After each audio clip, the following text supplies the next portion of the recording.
നമസ്കാരം. സ്പീഡ് ന്യൂസിലേക്ക് സ്വാഗതം. മുൻ മുഖ്യമന്ത്രി വി എസ് അച്യുതാനന്ദന് രാഷ്ട്രീയ കേരളത്തിന്റെ അന്ത്യാഞ്ജലി. പ്രിയ നേതാവിന് തലസ്ഥാന നഗരി വിട നൽകി. സെക്രട്ടേറിയറ്റിലെ ദർബാർ ഹാളിലെ പൊതുദർശനത്തിന് ശേഷം ഭൌതിക ശരീരം വിലാപയാത്രയായി ജന്മനാടായ ആലപ്പുഴയിലേക്ക് പുറപ്പെട്ടു. നാളെ വൈകിട്ടോടെ ആലപ്പുഴ വലിയ ചുടുകാട്ടിൽ സംസ്കാരം നടത്തും.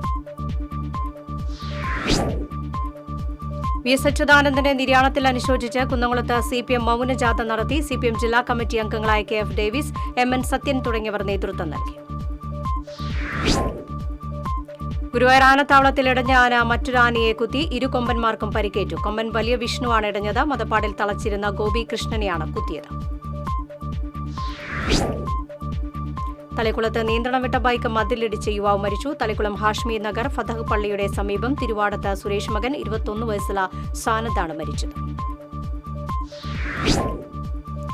തിരുവമ്പാടി ദേവസ്വത്തിന്റെയും ഭാഗവത യോഗം ട്രസ്റ്റിന്റെയും സംയുക്താഭിമുഖ്യത്തിൽ ഭാഗവത രസിക സ്മൃതി സംഘടിപ്പിക്കും. ഈ മാസം 25 മുതൽ ഓഗസ്റ്റ് 3 വരെ തിരുവമ്പാടി ക്ഷേത്രം, കൗസ്തുഭം ഓഡിറ്റോറിയം എന്നിവിടങ്ങളിലാണ് ഭാഗവത സത്രം നടക്കുക.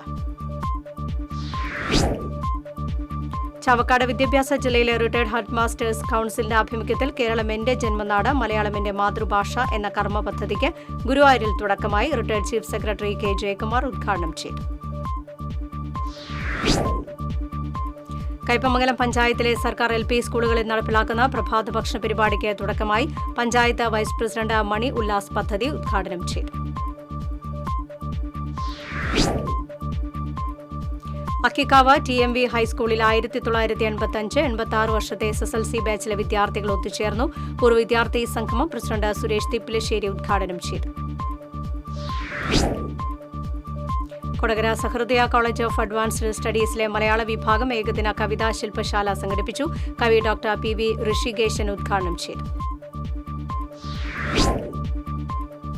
മണലൂർ സെന്റ് തെരാസസ് UP സ്കൂളിൽ ചാന്ദ്രദിനം ആഘോഷിച്ചു. ചാന്ദ്രദിനത്തിന്റെ പ്രാധാന്യത്തെക്കുറിച്ച് ഹെഡ് മിസ്ട്രസ് സിസ്റ്റർ വിനി കുട്ടികളുമായി സംവദിച്ചു. ചാവക്കാട് തിരുവത്ര TT മാധവൻ സ്മാരക വായനശാലയുടെ ആഭിമുഖ്യത്തിൽ SSLC+2 പരീക്ഷകളിൽ മികച്ച വിജയം നേടിയ വിദ്യാർത്ഥികളെ അനുമോദിച്ചു. യുവകലാ സാഹിതി സംസ്ഥാന രക്ഷാധികാരി EM സതീശൻ ഉദ്ഘാടനം ചെയ്തു. Lions club of Guruvayur temple city പുതിയ ഭാരവാഹികളുടെ സ്ഥാനാരോഹണം നടന്നു. ലയൺസ് മുൻ ഡിസ്ട്രിക്ട് ഗവർണർ അഡ്വക്കേറ്റ് സൂര്യപ്രഭ ഉദ്ഘാടനം ചെയ്തു. കാക്കശ്ശേരി വിദ്യാവിഹാർ സെന്റർ സ്കൂളിന്റെ രജത ജൂബിലി ആഘോഷങ്ങളുടെ ഭാഗമായി ശനിയാഴ്ച സൗജന്യ മെഡിക്കൽ ക്യാമ്പ് സംഘടിപ്പിക്കുമെന്ന് ഭാരവാഹികൾ പാവറട്ടിയിൽ അറിയിച്ചു. രാവിലെ മുതൽ ഉച്ചവരെയാണ് സൗജന്യ മെഡിക്കൽ ക്യാമ്പ് സംഘടിപ്പിച്ചിട്ടുള്ളത്.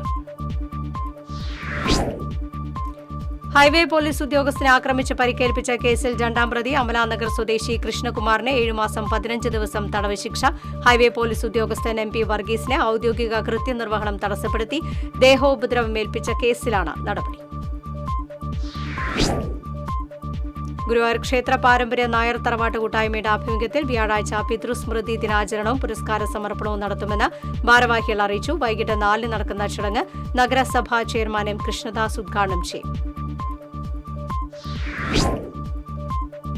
വെളിക്കുളങ്ങര റിഫായി ജുമാ മസ്ജിദ് 25ാം വാർഷികാഘോഷങ്ങൾക്ക് തുടക്കമായി. ഇതോടനുബന്ധിച്ച് പോസ്റ്റർ പ്രകാശനം നടന്നു.